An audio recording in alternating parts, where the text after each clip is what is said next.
Bismillahirrahmanirrahim. Assalamualaikum warahmatullahi taala wabarakatuh.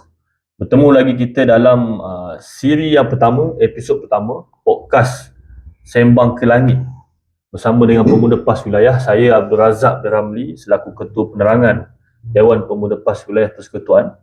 Malam ini kita akan bincangkan satu topik yang sudah pun mula untuk sejuk, tapi kita tidak ingin terlepas daripada perbincangan ini dan kita minta untuk rakyat untuk bersama dengan kita dalam perbincangan ini supaya kita tahu serba-serbi apa yang berlaku di dalam arena politik negara Malaysia khususnya.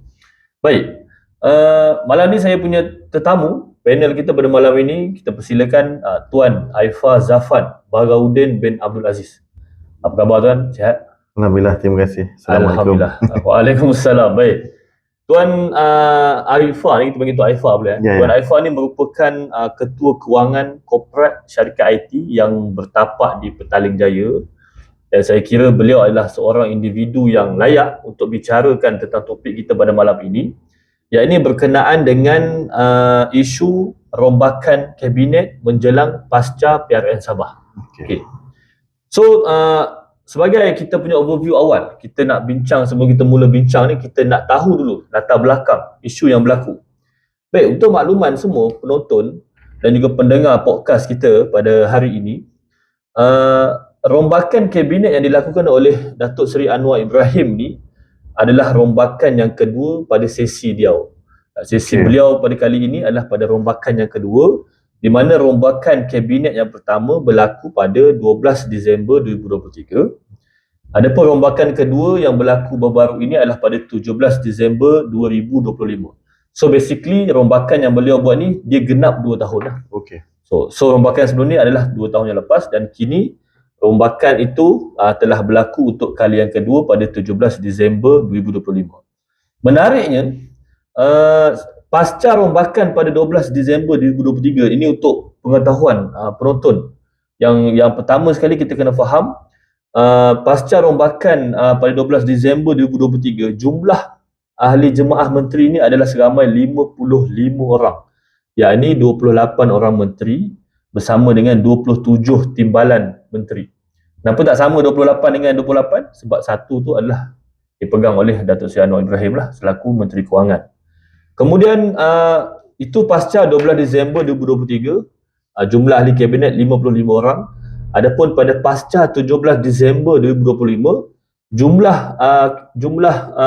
jemaah menteri ini telah meningkat sebanyak 5 orang, yakni 31 menteri dan 29 orang timbalan, yang semua sekali berjumlah adalah 60 orang pada pasca 17 Disember 2025.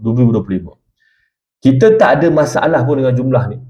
Cumanya masalah dengan jumlah ni adalah Pakatan Harapan tu sendirilah. Kalau kita masih ingat, antara hujah yang Pakatan Harapan gunakan kepada Perikatan Nasional adalah kita ni menggunakan saiz kabinet yang sangat besar. Tetapi bila kita lihat realiti rombakan yang berlaku, akhirnya Anwar Ibrahim buat benda yang sama juga. Pakatan Harapan buat benda yang sama juga, iaitu rombakan kabinet dengan penambahan menteri yang lebih banyak berbanding sebelum. Maknanya kata reformasi yang dia cuba bawa, akhirnya umpama ibarat meludah ke langit, jatuh ke muka sendirilah. So baik, kita nak tengok sikit siapa yang telah dirombak tersebut. Baik, pertama sekali Menteri Ekonomi Akmal Nasrullah Muhammad Nasir dilantik sebagai Menteri Ekonomi menggantikan Datuk Seri Rafizi Ramli yang meletak jawatan. Okey, Akmal ni dia adalah timbalan Menteri Kewangan sebenarnya. Kemudian dilantik menjadi Menteri Ekonomi. Kemudian yang kedua, Menteri Pelaburan, Perdagangan dan Industri MITI. MITI sekarang dipegang oleh Datuk Seri Johari Abdul Ghani, Datuk Jo, yang menggantikan kedudukan Tengku Zafrul yang telah pun tamat tempoh senator.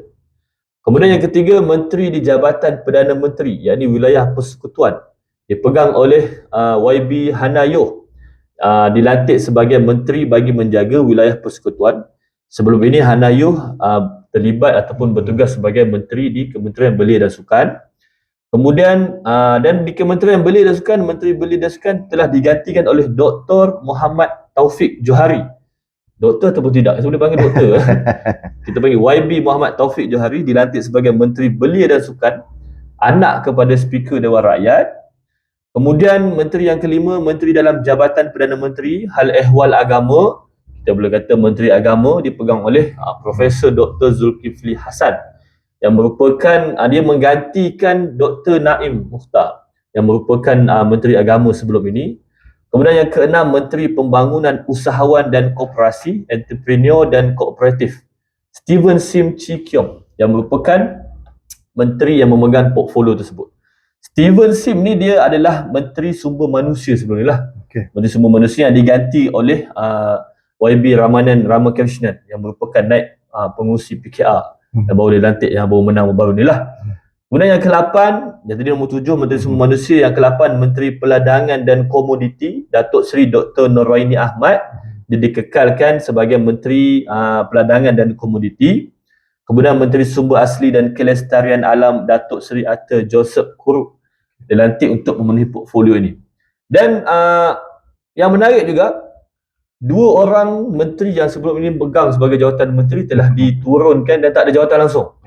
Yang pertama sekali, Datuk Seri Dr. Zaliha Mustafa. Dia adalah menteri di wilayah Persekutuan, tempat kita, Pemuda PAS wilayah Persekutuan. Kita pernah berhadapan dengan dia dalam banyak isu. Kemudian menteri di Jabatan Perdana Menteri dipegang oleh Dr. Muhammad Naim Mukhtar telah digugurkan dan portfolio itu diganti oleh Dr. Zulkifli Hasan. Baik, itu adalah overview kabinet yang terkini. Yang saya kira saya tak sebut timbalan menteri yang baru sebagainya.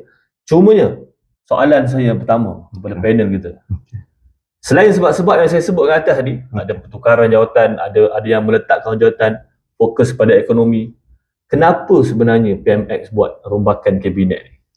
Terima kasih banyak Ustaz atas jemputan ke podcast kita kali ini. Yang pertama Ustaz, InsyaAllah. Terima kasih Ustaz menerangkan overview sikit berkenaan dengan rombakan kabinet. Bagi saya, rombakan ini sebenarnya adalah disebabkan, salah satunya adalah disebabkan keputusan pilihan raya negeri Sabah. Itu yang pertama yang menjadi satu batu ukur kepada Pakatan Harapan, especially yang lead kerajaan perpaduan hari ini, di mana PH hanya menang satu kerusi sahaja. Satu kerusi sahaja. Daripada berapa kerusi? Daripada banyak yang dipertandingkan lah. Tapi sayang sekali, ketara sekali sebenarnya tamparan hebat bagi Pakatan Harapan adalah pihak DAP lah. Parti DAP di mana telur lah kita panggil sekarang kan. Tak ada langsung yang mewakili DAP dalam seat di negeri Sabah. Jadi disebabkan ini adalah satu tindakan yang perlu PMX untuk buat perubahan besar dalam kabinet beliau lah pada hari ini. Cuma yang saya boleh bagi komen, mungkin rakyat pun tertanya-tanya berkenaan dengan menteri di Jabatan Perdana Menteri Wilayah Persekutuan lah, di mana sebelum ini disandangkan oleh Dr. Zaliha lah. Mungkin ada pelbagai isu sebenarnya Dr. Zaliha di wilayah Persekutuan. Tapi pelantikan yang terbaru ini menjadi tertanya-tanya kepada semua masyarakat lah, especially di wilayah Persekutuan. Kenapa melantik Hannah Yoh lah sebagai menteri di Jabatan Perdana Menteri. Mungkin dari segi kaum, sebelum ni setahu saya lah tak pernah lagi wilayah Persekutuan disandang oleh bukan Melayu lah, di kawasan wilayah Persekutuan. Namun begitu, itu antara yang ketara yang kita boleh nampak perombakan, dan kalau nak kita ambil kira, timbalan juga adalah daripada bukan Melayu lah. Jadi ini macam ada satu desakan dari pihak DAP kepada PMX untuk meminta jawatan ni. Ini salah satu yang kita nampak Menteri Jabatan Menteri di wilayah Persekutuan. Yang seterusnya, bagi saya yang inilah tamparan bagi PRN Sabah. Yang seterusnya mungkin dari segi tamat tempohnya senator lah, Tengku Zafrul sebagai dimiti. Ini pun adalah salah satu yang perlu PMX untuk buat reshuffle lah. Tapi ini desakan-desakan ni kita boleh nampak sebenarnya tamparan kepada Pakatan Harapan lah, disebabkan keputusan PRN Sabah yang tidak memihak pada beliau. Ini yang menyebabkan rombakan. Dan ikut kepada Ustaz punya overview tadi tu, memang 28 menteri 27 timbalan masa 12 Disember. So kalau ikutkan yang terbaru pada 17 Disember ni telah meningkat sebanyak 3 menteri. So sebelum ni yang telah digambarkan oleh Pakatan pada Perikatan Nasional mengatakan kita saiz kabinet sebenarnya dah besar. So dia perlu kecilkan. So nampak gayanya Pakatan Harapan tidak samalah, dia pun Dia tak boleh buat. Dia tak boleh buat. Okey. Benda ni adalah, and then pertukaran timbalan dari segi portfolio ni adalah salah satu bayang-bayangan sajalah sebenarnya. And then saiz kabinet tu telah meningkat. Jadi ini yang perlu dijawab oleh Pakatan Harapan lah, kan, untuk pilihan raya untuk PRU untuk 16 ni insyaAllah. So ini salah satu bola yang Perikatan Malaysia kita boleh ajukan kepada Pakatan Harapan PH lah, especially pada next PRU lah, masa berkempen nanti. Okey, faham. Okay. So itu antaranya lah. And then dari segi satu lagi portfolio untuk menteri di Menteri Belia dan Sukan, ini pun mengejutkan kita semua. Adalah salah satunya selepas pelantikan tu ada suara-suara yang mempertikaikan kedudukan dari segi sijil kelayakan yang Dr. Taufik lah Johari, Dr. Sri Johari, di mana dari segi doktor tu kesahihan sijil dia tu. Jadi ini pun tertanya-tanya. Sampai hari ini saya rasa tak ada lagi jawapan daripada tak jawab. Okay. Jadi ini pun tertanya yang perlu, patutnya bola yang kita akan pegang untuk PRU 16 ni nanti. Okay, tak lama dah insya-Allah. Tengok daripada suhu politik semasa sekarang ni, dengan keputusan addendum semalam tidak memihak kepada Datuk Seri Najib. Okay. Ini telah memberi salah satu pergeseran yang amat ketara lah, especially antara UMNO dan juga DAP. Dah berbalas-balas posting dah ni. Agak-agak saya pun baca juga posting. Bermula ditulis oleh YB Puchong, Yobiyin. Kemudian dia dibalas oleh Dr. Akmal, Ketua Pemuda UMNO. Betul. Kemudian dibalas lagi oleh Tony Puah. Kemudian dibalas pula oleh Tok Mat. Saya Amidi pun dah komen sebelum tu. So basically kita nampak keretakan tu mula berlaku dalam Pakatan Harapan, khususnya antara pengundi ataupun pimpinan UMNO dan juga pimpinan DAP. So dan kalau kita balik semula kepada rombakan kabinet ni, saya kira tak ada orang UMNO dapat jawatan lah selepas rombakan kali yang kedua ini. Dan kita lihat DAP memang dapat kedudukan yang lagi banyak dan lagi selesa dalam kedudukan kabinet selepas rombakan kedua. Cuma tak apa, soalan pasal DAP tu kita akan masuk nanti.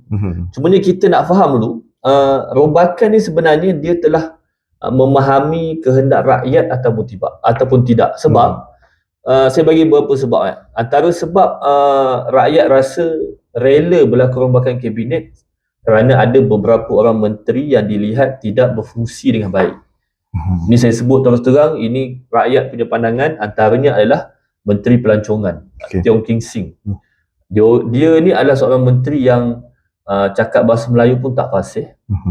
Tapi dan nampak sangat dia punya sikap chauvinis. Dan dia nampak cenderung untuk tarik pelancong Cina berlebihan. Dan banyak kes mabuk dan sebagainya. Dia nampak sangat bias lah dalam kedudukan dia sebagai Menteri Pelancongan.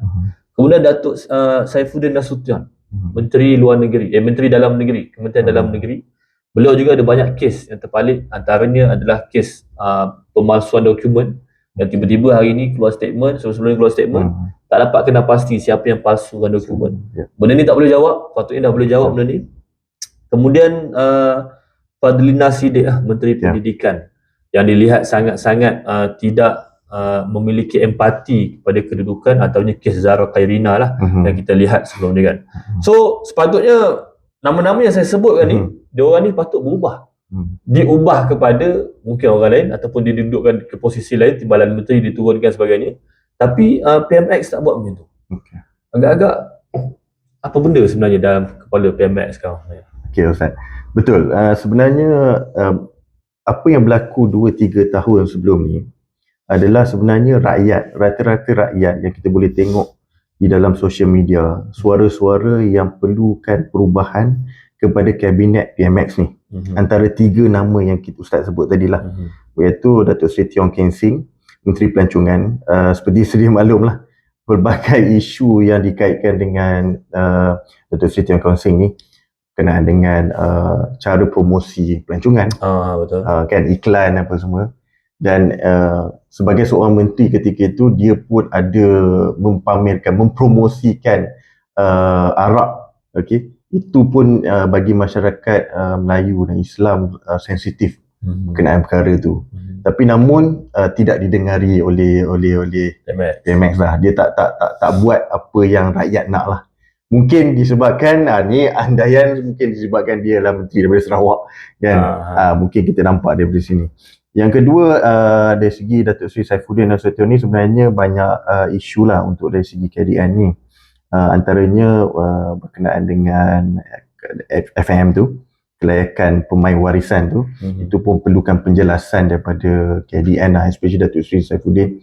Dan juga desakan-desakan yang dulunya DAP atau Pakatan Harapan nak mansuhkan Atta Sultan ni, sampai sekarang tak ada apa-apa lah, bakal lagi teruk. So apa yang ini yang perlu jawapan yang rakyat nak tahulah daripada PH lah especially. Yang ketiga, yang ni yang famous lah Ustaz, Menteri Pendidikan ni, okey. Sebenarnya bukan isu Zara saja, pelbagai. Sebab rakyat kita, especially ibu bapa yang anak di sekolah rendah maupun di sekolah pra-sekolah ni, kita perlukan pelbagai dasar yang kukuh. Yang ketika ni kita tak nampak benda tu ada yang dibuat oleh Menteri Pendidikan kita sampai hari ni. Rasanya macam recycle je. Just you duduk dalam office, do your routine job saja. Itu kita tak nampak. Dan mungkin dari segi komunikasi dengan rakyat tu tak bagus lah yang dipamerkan oleh Menteri Pendidikan ni berkenaan dengan isu Zara. Banyak pelbagai yang rasa rakyat sentuh perkara ni yang perlukan perubahan, tapi tak didengari oleh PMX. So perkara ni rombakan kabinet ni, kalau tiga ni tak berubah, so bagi rakyat dia tak ada signifikan lah untuk rakyat untuk memahami apa PMX sebenarnya dia nak buat dengan perubahan kabinet ni. Inilah balik kepada kita punya tadilah soalan pertama tu, maknanya disebabkan PRN Sabah desakan daripada DAP. Ini yang saya boleh bagi andaian lah. That's why tiga menteri ni sebenarnya rakyat bercakap-cakap setiap hari cerita benda yang sama. Kementerian Pendidikan, Kementerian Pelancongan, tak ada yang ini adalah satu liability bagi kerajaan perpaduan sebenarnya, tapi tidak diubah. Mungkin ini ada sebab-sebab tertentu lah yang PMX rasa tak perlu untuk digugurkan untuk yang tiga ni lah Ustaz. Ini pandangan saya lah Ustaz. Cuma bila kita lihat kehendak rakyat tersebut tidak dituruti dalam rombakan kali ini, dan sepatutnya kehendak rakyat itu dituruti untuk PMX masuk ke penggal kedua sebagai Perdana Menteri lah. So basically apa strategi yang PMX dia nak buat sebenarnya melalui perombakan kabinet yang tidak menyelebahi kehendak rakyat, tapi nak menang pilihan raya? Macam mana boleh relate benda tu sebenarnya? Agak-agak ini sebenarnya taktikal politik parti lah. Bila nak dekat nanti pilihan raya, kita akan dengar lah gula-gula daripada kerajaan lah, akan bagi macam-macam kepada rakyat. Tapi sebenarnya itu tak membawa satu signifikan kepada rakyat lah. Rakyat nak perlukan perubahan kepada setiap apa yang boleh dari segi dasar lah. Dari segi dasar, contoh Kementerian Pendidikan, kita perlukan perubahan dari segi dasar pendidikan kita ni. So dia tak membawa signifikan. So PMX dia rasa benda ni tak ada signifikan to the Pakatan Harapan, tapi dia rasa dalam setahun setengah sebelum PRU ke-16 ni, dia akan bagi something yang rakyat akan maknanya rakyat akan memihak kepada dia lah. Maksud kata mungkin PMX akan umum bantuan pelbagai bantuan. Tapi bantuan-bantuan tu sebenarnya benda yang sama lah Ustaz. Benda yang sama sebelum ni, kerajaan-kerajaan sebelum ni, Perikatan Nation pun dah buat dah. Okay, dia just ambil tukar nama je kan. So benda ni bagi saya dia fikir itu adalah satu bentuk yang boleh memenangi rakyat lah dengan bantuan-bantuan ni. Setakat pengalaman Tuan Haifa dalam bidang kewangan dan ekonomi ni, style bagi duit pada rakyat gitu, zaman Najib bagi BRIM, kemudian zaman Perikatan Nasional waktu COVID bagi bantuan tunai juga. Betul zaman Datuk Seri Anwar Ibrahim pun bagi bantuan tunai juga. Sarah lah, Mai Kasih lah, macam-macam lah kan, bantuan rahmah sebagainya. berapa persen rakyat akan berpihak pada dia dengan bantuan-bantuan tunai betul agak sebab Najib bagi jatuh juga Najib. PN bagi jatuh juga PN. Betul. So kalau Anwar buat tekal ke Anwar?